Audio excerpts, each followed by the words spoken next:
Record. Hi everyone, welcome to the YouTube channel of Chem Lover. So basically हमने electrochemistry का part first जो है ना वो कंप्लीट किया। उस पे पूरे डिटेल्ड 8 लेक्चर जो आए हैं वो हमने डिस्कस किए हैं। That's electrochemical cell. And now we are proceeding to the second part, और सेकंड पार्ट में हम इलेक्ट्रोलिटिक सेल को डिस्कस करेंगे। तो what is an electrolytic cell? Basically इसमें क्या होता है, एक किस्म का जो नॉन स्पॉन्टेनियस रिएक्शन होता है, नॉन स्पॉन्टेनियस केमिकल चेंज होता है, उसको हम कैरी करने की कोशिश करते हैं, है ना।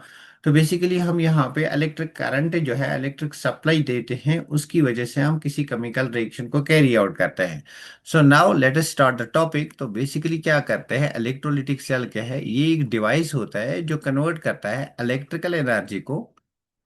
इसमें इलेक्ट्रिकल एनर्जी जो है that is converted into chemical energy, means electrical energy is utilized to bring about a non-spontaneous chemical change. Electrical energy into chemical energy,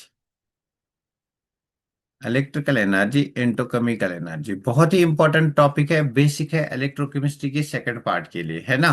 तो फैराडेज लॉज के लिए बहुत ही इंपॉर्टेंट है, ये पहले जानना है, उसके बाद ही आपको फैराडेज लॉज में इजी, उसको अंडरस्टैंड करने में इजी हो जाएगा।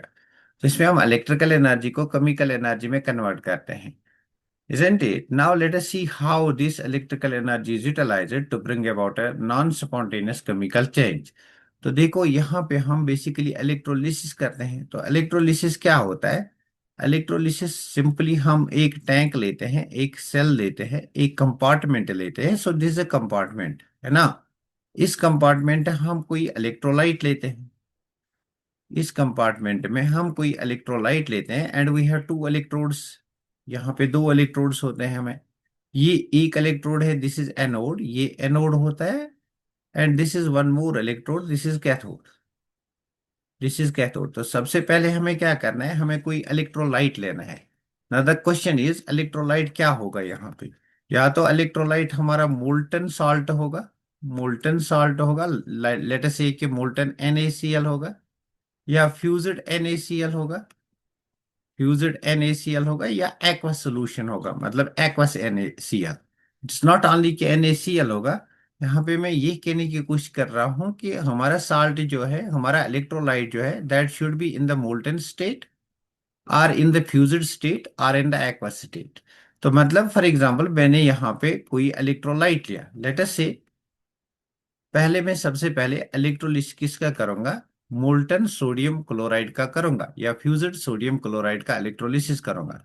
तो सबसे पहले मैं यहाँ पे जो इलेक्ट्रोलिसिस करने जा रहा हूँ ना, that is molten electrolysis of molten sodium chloride, molten salt of sodium chloride, है ना, मोल्टन सोडियम क्लोराइड NaCl। तो इसमें देखेंगे कि इलेक्ट्रोलिसिस कैसे करेंगे, what is the logic behind it. तो यहाँ पे सोडियम क्लोराइड है मेरा, ये सोडियम क्लोराइड है ना। तो सबसे पहले हम यहाँ पे करंट पास करें, बिकॉज इलेक्ट्रिकल एनर्जी को कन्वर्ट करना है इनटू केमिकल एनर्जी में। तो यहाँ पे इलेक्ट्रोड्स को कनेक्ट करेंगे विद द बैटरी, तो यहाँ से हम करंट पास करेंगे। सो ये क्या है, this is the positive part and this is the negative part. Since ये पॉजिटिव है इसलिए ये वाला इलेक्ट्रोड क्या होगा, this is positively charged electrode. ये नेगेटिव है इसलिए ये वाला इलेक्ट्रोड क्या होगा, this is negatively charged electrode, है ना। सो इस पॉजिटिवली चार्ज्ड इलेक्ट्रोड को हम एनोड कहते हैं, दिस इज एनोड, ये एनोड है। और ये जो नेगेटिवली चार्ज्ड इलेक्ट्रोड है ना, दिस इज कैथोड, ये एनोड है and this is cathode. Now what will happen, जो ही हम इसमें इलेक्ट्रिसिटी पास करते हैं, तो बेसिकली ये जो हमारा साल्ट है ना, it ionizes into ions, it dissociates into ions. तो यहाँ पे आपको दो टाइप्स ऑफ आयन्स मिलेंगे, Na+ एंड Cl-, मतलब एक आपको कैटाइन मिलेगा, एक आपको एनाइन मिलेगा।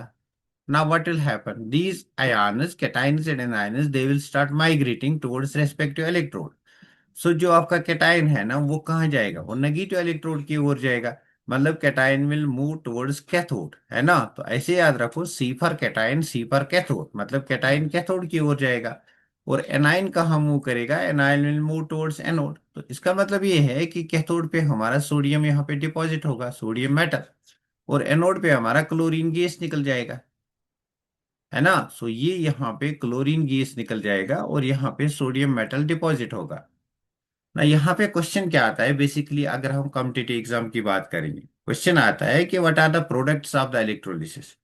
वो आपको कोई भी इलेक्ट्रोलाइट देगा, बोलेगा इसका इलेक्ट्रोलिसिस करो, तो आप बताओ कैथोड और एनोड पे क्या क्या चीजें बनती है ना। तो सबसे पहले इस टाइप ऑफ क्वेश्चन को आप अप्रोच कैसे करोगे। तो सबसे पहले आपके पास मोल्टन सोडियम क्लोराइड है, तो जब आपने इलेक्ट्रोलिसिस की तो जो आपका सोडियम क्लोराइड है ना, ये डेसोसिएट होगा into Na+ ions and Cl- ions. Now अब ये आयन्स माइग्रेट करते हैं, तो माइग्रेट करेंगे तो कैथोड और एनोड की ओर माइग्रेट करेंगे। तो मतलब हम देख सकेंगे कि एनोड पे क्या प्रोडक्ट बनेगा और कैथोड पे क्या प्रोडक्ट बनेगा। So will say at anode, anode पे क्या बनता है, एट एनोड क्या बनता है। एनोड पे हमारा पास A for anode, A for anion, तो एनोड पे हमारा एनाइन जाता है ना। एनाइन मतलब negatively charged ion. So anode पे हमारा Cl- जाएगा।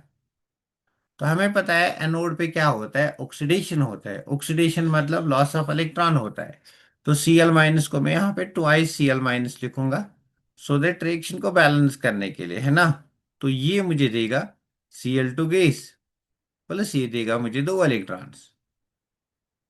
आप इसको यहाँ हाफ ऑफ Cl2 गैस भी लिख सकते हैं। तो मतलब जो एनोड है ना, वहां पे हमारा Cl2 गैस डिपॉजिट हुआ। So the product of electrolysis are chlorine gases deposited or liberated. Chlorine gas is more term is appropriate term is liberated. Chlorine gas is liberated at anode. Now what will happen at cathode? अगर हम cathode की बात करेंगे ना, तो C for cation, C for cathode, cation cathode की ओर जाएगा। तो कैटाइन हमारा यहाँ पे Na+ है। अब Na+ एक्सेप्ट करेगा इलेक्ट्रॉन, और ये Na सॉलिड बनेगा, और ये Na सॉलिड यहाँ पे लिबरेट हो जाएगा, मतलब डिपॉजिट हो जाएगा, है ना। यहाँ पे डिपॉजिट हो जाएगा। जब भी कोई सॉलिड बनेगा तो वो डिपॉजिट हो जाएगा, गैस होगा तो वो लिबरेट या एवॉल्व हो जाएगा। तो मतलब product of the electrolysis are कि एनोड पे हमारा क्लोरीन गैस लिबरेट हुआ, इसको मैं एरो ऊपर रखूंगा, so that is a gas, it will be liberated.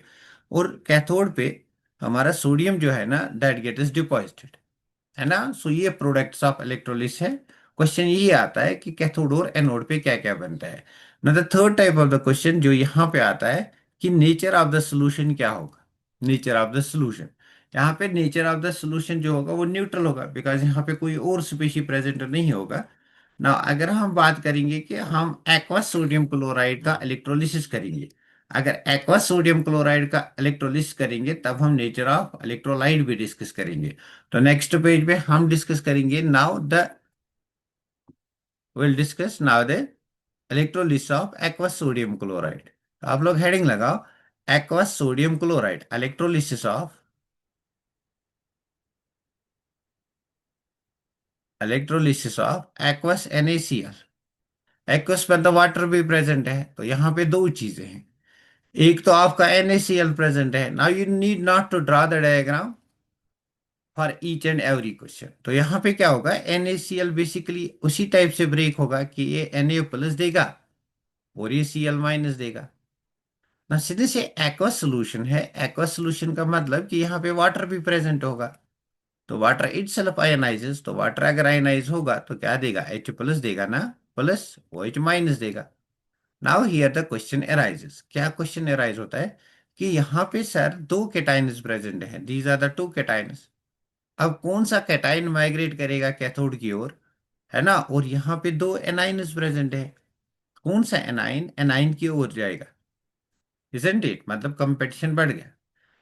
Isn't it. Now how to solve this type of the question, ये किस पे डिपेंड करता है, ये करता है डिपेंड स्टैंडर्ड रिडक्शन पोटेंशियल पे। तो यहाँ पे मैं एक लाइन लिखूंगा, दिस इज वेरी इंपॉर्टेंट।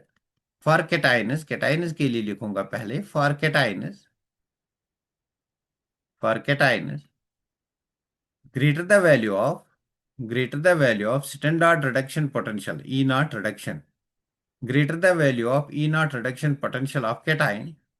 जितना ज्यादा वैल्यू होगा, पॉजिटिव वैल्यू होगा, जितना ज्यादा वैल्यू होगा standard reduction potential of cation, उतना ज्यादा उसका माइग्रेटरी एप्टीट्यूड होगा, उतनी ज्यादा उसकी मोबिलिटी होगी, उतना वो ज्यादा मूव करेगा टुवर्ड्स रिस्पेक्टिव इलेक्ट्रोड, है ना। तो जितना ज्यादा E naught reduction of the cation होगा, उतना ज्यादा उसका माइग्रेटरी एप्टीट्यूड होगा या माइग्रेटरी पावर होगा। माइग्रेटरी एप्टीट्यूड या आयोनिक मोबिलिटी बोलो, और आयोनिक मोबिलिटी। आयोनिक मोबिलिटी मतलब स्पीड ऑफ आयन। तो इन दोनों कैटाइन्स में से वो वाला कैटाइन डिपॉजिट होगा एट इलेक्ट्रोड जिसका रिडक्शन पोटेंशियल वैल्यू सबसे ज्यादा होगा।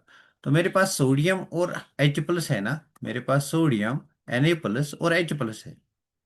तो मैं मुझे कैसे पता चलेगा कि किसका रिडक्शन पोटेंशियल ज्यादा है? तो इसके लिए मैंने आपको प्रीवियस वाले लेक्चर्स में इलेक्ट्रोकेमिकल सीरीज सिखाई थी, और उसके लिए ट्रिक्स भी सिखाई थी कि उसको कैसे याद रखा जाता है ना। तो जब हम इलेक्ट्रोकेमिकल सीरीज में नीचे जाते हैं ना, तो स्टैंडर्ड रिडक्शन पोटेंशियल वैल्यू बढ़ जाता है। तो उसमें अगर आप देखोगे कि हाइड्रोजन का स्टैंडर्ड रिडक्शन पोटेंशियल ज्यादा है as compare to that of sodium. तो मतलब इसका जो ई नॉट रिडक्शन पोटेंशियल है वो ज्यादा है। ई नॉट रिडक्शन अगर हम बात करेंगे, वो हाइड्रोजन का ज्यादा है compare to E naught reduction of sodium. तो दोनों आयनों में से कौन सा आयन माइग्रेट करेगा, कौन सा आयन डिपॉजिट होगा या लिबरेट होगा, जिसका रिडक्शन पोटेंशियल ज्यादा होगा? कैटाइनिस की बात कर रहा हूं, है ना। तो कैटाइनिस में हम जनरली देखेंगे कि इलेक्ट्रोकेमिकल सीरीज में जो भी कैटाइन नीचे है उसका उसकी प्रेफरेंस ज्यादा होगी माइग्रेट करने की या लिबरेट या डिपॉजिट होने की, बिकॉज उसका ई नॉट रिडक्शन वैल्यू ज्यादा है ना। क्लियर। लेकिन अगर वहीं पे एनाइनस की बात करेंगे, तो एनाइनस के लिए आप एक ऑर्डर याद रख सकते हो, है ना। तो सल्फेट जो है ना, इसका जो आयोनिक मोबिलिटी है वो बहुत कम होता है। उसके बाद नाइट्रेट आता है, नाइट्रेट का ज्यादा है। उसके बाद हाइड्रोक्साइल आता है। उसके बाद हमारा आता है क्लोरीन, ब्रोमीन एंड आयोडीन। तो मतलब आयोडीन का सबसे ज्यादा माइग्रेटरी पावर है अमंग एनाइन्स। तो यहाँ पे हमारे पास Cl minus and OH minus है, तो obviously you can C Cl minus का जो माइग्रेटरी पावर है, जो आयोनिक मोबिलिटी है, जो स्पीड ऑफ द आयन है, वो ज्यादा है ना। तो बस यहाँ पे अब हम लिख सकते हैं कि प्रोडक्ट्स ऑफ इलेक्ट्रोलिसिस क्या होंगे। सो एट कैथोड और एट एनोड फर्स्ट। एनोड पे ऑक्सीडेशन होता है, ए for anode, A for A9, मतलब एनाइन जाएगा। हमारे पास दो एनाइन्स है, एक Cl माइनस है, एक OH माइनस है। तो कौन सा एनाइन जो है वो डिपॉजिट होगा? Cl माइनस डिपॉजिट होगा। तो हम लिखेंगे Cl माइनस, ये इलेक्ट्रॉन को लूज करेगा and it will liberate chlorine gas. भाई it will liberate chlorine gas, तो मतलब एनोड पे आपका Cl2 गैस जो है ना वो लिबरेट हो जाएगा। लेकिन अगर वहीं पे कैथोड की बात करेंगे, एट कैथोड, कैथोड पे क्या होगा? C for cation, C for cathode. तो कैथोड पे हमारा कैटायन जाएगा। Now we have two cation, sodium and hydrogen, जिसका स्टैंडर्ड रिडक्शन पोटेंशियल ज्यादा होगा। तो standard reduction potential H plus का ज्यादा है, तो ये एक्सेप्ट करेगा इलेक्ट्रॉन को, तो लिबरेट क्या करेगा? H2 gas.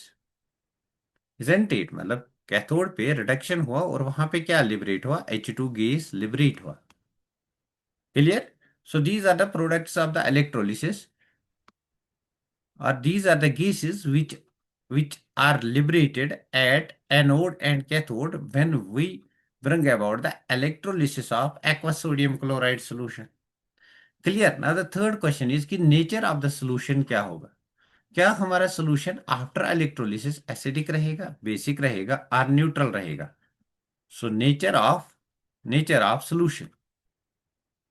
अब नेचर ऑफ सॉल्यूशन को देखो कैसे हम डील करेंगे, बहुत ही इजी है। आपको देखना है कि इन कैटायंस और एनायंस में से क्या क्या जाता है। तो you can see you are here, यहाँ पे आप देख सकते हो कि जब हमने ये इलेक्ट्रोलिसिस की तो हमारा हाइड्रोजन तो गया ना कैथोड पे, दिस थिंग ये गया, और हमारा Cl माइनस भी गया। अब सोल्यूशन में क्या रहा? सोल्यूशन में हमारा Na प्लस रहा और OH माइनस रहा।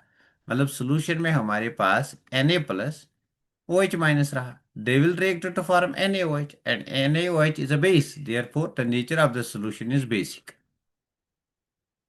क्लियर।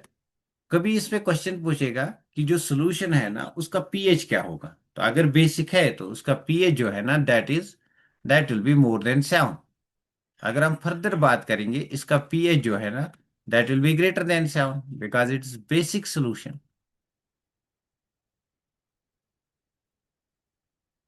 है ना। तो इस पे फिर और डेप्थ में जा सकता है कि H प्लस आयन की कंसेंट्रेशन क्या होगी। तो अगर pH ग्रेटर देन 7 है तो H प्लस आयन की कंसेंट्रेशन क्या होगी। pH ग्रेटर देन 7 का मतलब ये है, यहाँ पे मैं लिखूंगा, pH ग्रेटर देन 7 का मतलब ये है कि H प्लस आयन की जो कंसेंट्रेशन है ना, that will be greater than 10 raised to power -7, मतलब 10 raised to power -8, 10 raised to power -9, 10 raised to power -10, isn't it? So I'll write less than, because minus में जो है ना स्मॉल वैल्यू बड़ा होता है, so I'll write less than, that will become 10 raised to power -8, 10 raised to power -9, 10 raised to power -10, etc. है ना। तो ये हमने किया electrolysis of aqueous sodium chloride. तो यहाँ पे इलेक्ट्रोलिसिस में जो हमने इलेक्ट्रोड्स लगाए थे ना, अब तक ये इलेक्ट्रोड हमने प्लैटिनम का इलेक्ट्रोड लगाया था, ये इलेक्ट्रोड भी मैंने यहाँ पे प्लैटिनम का इलेक्ट्रोड लगाया था। अब ये जो इलेक्ट्रोड है, this is inert to the electrolyte, इस इलेक्ट्रोलाइट के लिए एनर्ट है। एनर्ट बोले तो कि it does not react with the electrolytic solution. Electrolysis जब भी हम करेंगे तो इसमें 90% केसेस में जो इलेक्ट्रोड होता है दैट इज यूजुअली एनर्ट इलेक्ट्रोड। लेकिन क्या होगा कि अगर हमारा इलेक्ट्रोड रिएक्टिव होगा, अगर हमारा इलेक्ट्रोड एनर्ट नहीं होगा, वो रिएक्टिव होगा, तब क्या होगा। तो मतलब ये है कि अगर मैं कॉपर सल्फेट सोल्यूशन की बात करूंगा, लेकिन उस केस में मैं कॉपर इलेक्ट्रोड ही लूंगा, copper sulphate solution with copper electrode, तो वहां पे क्या हो जाएगा, और प्रोडक्ट ऑफ इलेक्ट्रोलिसिस क्या बनेगा। है ना। तो बात करने हैं, अगर हमारा इलेक्ट्रोड जो है it is not inert, it is reactive electrode, then what will happen, isn't it. तो लेट अस से कि हमारा जो इलेक्ट्रोड है ना that is a reactive electrode, मतलब हम करेंगे electrolysis of copper sulphate solution, copper sulphate aqueous solution बोलेंगे, copper sulphate aqueous solution using copper electrode, using दोनों करेंगे एक ही बार, सो दैट आपका जो कंसेप्ट है ना वो पूरा क्लियर हो जाएगा, using platinum electrode and using copper electrode, using platinum and copper electrode separately. तो मतलब हम दो बार रिएक्शन करेंगे, एक में हम ये वाला एक्वस कॉपर सल्फेट लेंगे, कॉपर सल्फेट एक्वस लेंगे, और यहाँ पे जो इलेक्ट्रोड है वो कौन सा लेंगे, वो प्लैटिनम लेंगे। दूसरा हम करेंगे इसी कॉपर सल्फेट का हम करेंगे इलेक्ट्रोलिसिस, और यहाँ पे जो हम इलेक्ट्रोड लेंगे वो हम कॉपर इलेक्ट्रोड लेंगे, मतलब हम दो रिएक्शंस करेंगे, दो प्रोडक्ट्स ऑफ इलेक्ट्रोलिसिस बनाएंगे। है ना। अलग अलग इलेक्ट्रोलिसिस करेंगे, will see what will be the effect of anode and reactive electrode on the process of electrolysis. है ना। तो यहाँ पे अगर हम बात करेंगे, कॉपर सल्फेट बेसिकली ब्रेक हो जाएगा। तो कॉपर सल्फेट अगर ब्रेक होगा तो क्या देगा, it will give you copper 2 plus and it will give you SO4 2 minus। है ना। तो सिंस ये एक्वस है तो यहाँ पे वाटर भी प्रेजेंट होगा, वाटर है तो it will also dissociate, it will give H plus, plus it will give OH minus. Now the case over here is, यहाँ पे जो इलेक्ट्रोड है ना वो प्लेटिनम इलेक्ट्रोड है। Does platinum electrode react with this solution? Is it like the ions of the electrolytic solution? No. Means it's an inert electrode. So inert electrode है, so platinum will not take part in the chemical reaction. तो direct हम लिखेंगे at cathode and at anode क्या बनता है, at cathode, cathode पे reduction होगा, at anode, anode पे ऑक्सीडेशन होगी। कैथोड पे क्या आ जाता है, कौन सा आयन कैथोड पे जाता है और कौन सा आयन एनोड पे जाता है, C for cation, C for cathode. तो यहाँ पे हमें दो कैटायन है, एक है Cu2 प्लस, एक है H plus. So standard reduction potential of Cu2 plus is greater than that of H plus. कैसे याद रखोगे, इलेक्ट्रोकेमिकल सीरीज से। तो जिसका स्टैंडर्ड रिडक्शन पोटेंशियल कैटायन में ज्यादा है वही तो डिपॉजिट होगा ना। तो इसका मतलब Cu2 प्लस जो है ना, it will accept two electrons, electron दो एक्सेप्ट करेगा तो Cu बनेगा, तो मतलब Cu will be deposited at the cathode, Cu deposit होगा। अब एनोड की बात करेंगे, एनोड पे क्या होता है, ऑक्सीडेशन होता है, कौन सा आयन जाएगा, एनायन जाएगा। एनायन कितने हैं, यहाँ पे दो एनायन है। अब इन दो एनायंस में कौन सा जाएगा, मैंने अभी जो ऑर्डर दिया था उसमें हमने देखा था कि OH जो है ना, इसका माइग्रेटरी पावर ज्यादा होता है compare to that of SO4 2 minus.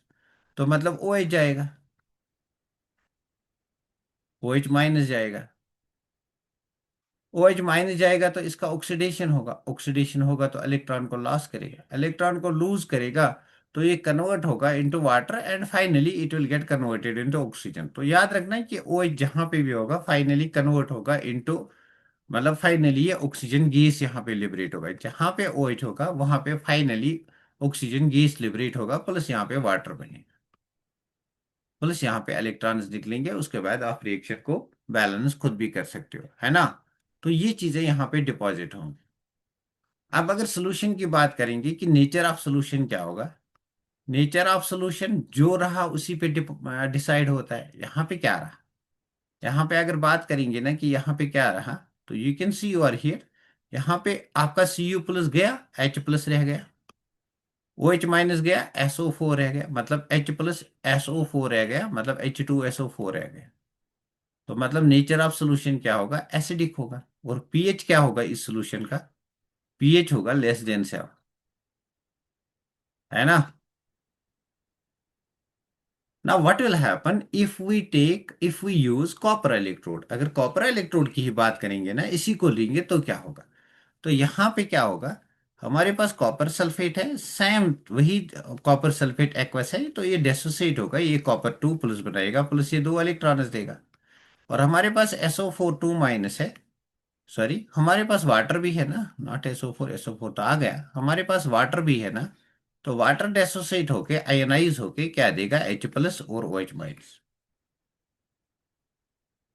है ना। ना यहाँ पे कौन सा आयन माइग्रेट करेगा, क्या चीज हो जाएगी यहाँ पे, इसको मैं लिखूंगा कॉपर टू प्लस, या लिखूंगा यहाँ पे सल्फेट आयन, दो इलेक्ट्रॉन्स का मतलब ये है कि SO4 2 माइनस बन गया, है ना। तो now see at cathode, cathode पे कौन जाता है, कैथोड पे कैटायन जाता है, दो कैटायन प्रेजेंट है, इनमें से कौन जाएगा जिसका स्टैंडर्ड रिडक्शन पोटेंशियल ज्यादा है, किसका ज्यादा है, कॉपर टू प्लस का। सो कॉपर टू प्लस क्या करेगा, दो इलेक्ट्रॉन्स को खा जाएगा और ये कॉपर बनेगा, और यही कॉपर डिपॉजिट कहाँ पे होगा, ये कॉपर डिपॉजिट होगा at the cathode, isn't it, deposited at the cathode. Now what will happen at anode, just like electrochemical cell में जैसे आपने देखा था ना कि जिस इलेक्ट्रोड का ऑक्सीडेशन होता है ना, जिस जो इलेक्ट्रोड रिएक्टिव होता है वहां पे तो इलेक्ट्रोड रिएक्टिव ही था। ये बिग डिफरेंस है, एक डिफरेंस ये है इलेक्ट्रोकेमिकल सेल और इलेक्ट्रोलिटिक सेल में, कि इलेक्ट्रोकेमिकल सेल में इलेक्ट्रोड जो होते हैं दे आर रिएक्टिव, बट यहाँ पे इलेक्ट्रोड आपको रिएक्टिव भी मिलेंगे और एनर्ड भी मिलेंगे, ये एक डिफरेंस है ना। वहां पे दो कंपार्टमेंट्स में रिएक्शन होती है, और इलेक्ट्रोलिस में एक ही कंपार्टमेंट्स में दोनों इलेक्ट्रोड्स होते हैं, है ना। अब बात करते हैं एट एनोड, एनोड पे क्या होगा, हमारा जो इलेक्ट्रोड प्रेजेंट है ना, let me draw the electrochemical cell again, electrolytic sorry electrolytic cell again. लेकिन यहाँ पे जो इलेक्ट्रोड है ना, ये इलेक्ट्रोड कौन सा है, ये एनोड है। और ये किसका बना है, ये कॉपर का बना है, तो इसका ऑक्सीडेशन हो जाएगा, ये कॉपर टू प्लस बनाएगा। क्यों, बिकॉज ये रिएक्टिव है, वाई रिएक्टिव, बिकॉज ये जो हमने इलेक्ट्रोलाइट लिया है ना उसके आयन से रिजेंबल करता है। सो यहाँ पे ऑक्सीडेशन भी किसका होगा, कॉपर का ही होगा। सो कॉपर जो है ना इसका ऑक्सीडेशन होगा, it will give copper two plus, plus it will give two electrons. तो मतलब copper two plus will be deposited, isn't it. तो ये होता है कि अगर आप रिएक्टिव इलेक्ट्रोड को यूज करोगे तो क्या होगा। क्लियर हुई ये बात। कोई भी अगर आपके पास इलेक्ट्रोलाइट होगा, can you determine the products of the electrolysis, क्या आप किसी भी इलेक्ट्रोलाइट के प्रोडक्ट्स ऑफ इलेक्ट्रोलिसिस निकाल सकोगे। इससे ऑर्गेनिक केमिस्ट्री में कॉम्पिटिटिव एग्जाम्स में क्वेश्चंस आते हैं, जैसे कि Kolbe's electrolytic decarboxylation reaction एक होती है, वहां पे आता है कि what are the products of the electrolysis. आप जिस रिएक्शन, कोई भी रिएक्शन होगा, Kolbe's electrolytic decarboxylation reaction होगा, तो उसके आपको बताने हैं वहां पे कि कौन कौन सा प्रोडक्ट बनता है, कहाँ पे, at cathode and at anode, है ना। तो ये मैंने आपको आज की क्लास में समझाया कि इलेक्ट्रोलिटिक सेल क्या होता है। एक चीज अब हम देखेंगे कि इलेक्ट्रोलिटिक सेल और इलेक्ट्रोकेमिकल सेल में डिफरेंस क्या होता है, इस चीज को पढ़ने के बाद। तो यहाँ पे मैं लिखूंगा इलेक्ट्रोकेमिकल सेल, इलेक्ट्रोकेमिकल सेल, और यहाँ पे मैं लिखूंगा इलेक्ट्रोलिटिक सेल। बिकॉज आजकल तो स्टेटमेंट बेस्ड क्वेश्चंस आ रहे हैं ना, इसलिए हर एक चीज को जानना बहुत ही जरूरी है, डीपली जानना जरूरी है। इलेक्ट्रोलिटिक सेल, नंबर फर्स्ट हमने देखा कि यहाँ पे ना केमिकल एनर्जी जो है, केमिकल एनर्जी वो कन्वर्ट होती है into electrical energy. Electrical energy मतलब एक स्पॉन्टेनियस रीडॉक्स रिएक्शन से हम इलेक्ट्रिकल एनर्जी जनरेट करते हैं। और यहाँ पे हम इलेक्ट्रिकल एनर्जी को यूज करते हैं, इलेक्ट्रिकल एनर्जी को यूज करते हैं एक non spontaneous chemical reaction carry out करते हैं, non spontaneous chemical change to bring about है नॉन स्पॉन्टेनियस केमिकल चेंज। मतलब इलेक्ट्रिकल एनर्जी को कन्वर्ट करते हैं इनटू केमिकल एनर्जी। यहाँ पे हम दो कंपार्टमेंट्स में केमिकल रिएक्शन करते हैं, to compartments are used.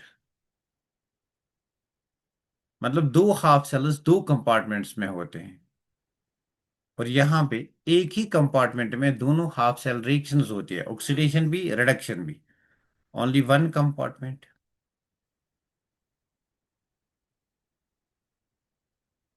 Number third, यहाँ पे अगर हम देखेंगे ना, इलेक्ट्रोकेमिकल सेल में इलेक्ट्रोकेमिकल सेल में जो हमारा इलेक्ट्रोड्स थे ना, जो हमारे इलेक्ट्रोड्स थे, इलेक्ट्रोड्स क्या थे, वो रिएक्टिव थे।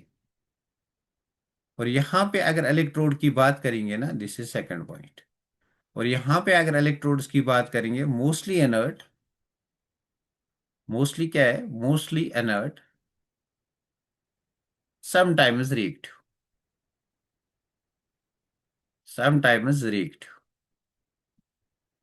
और यहाँ पे अगर हम बात करेंगे, देखो इलेक्ट्रोकेमिकल सेल में अगर आप बात करोगे ना, एनोड जो था ना that was negatively charged, anode जो था दैट वाज नेगेटिवली चार्जेड।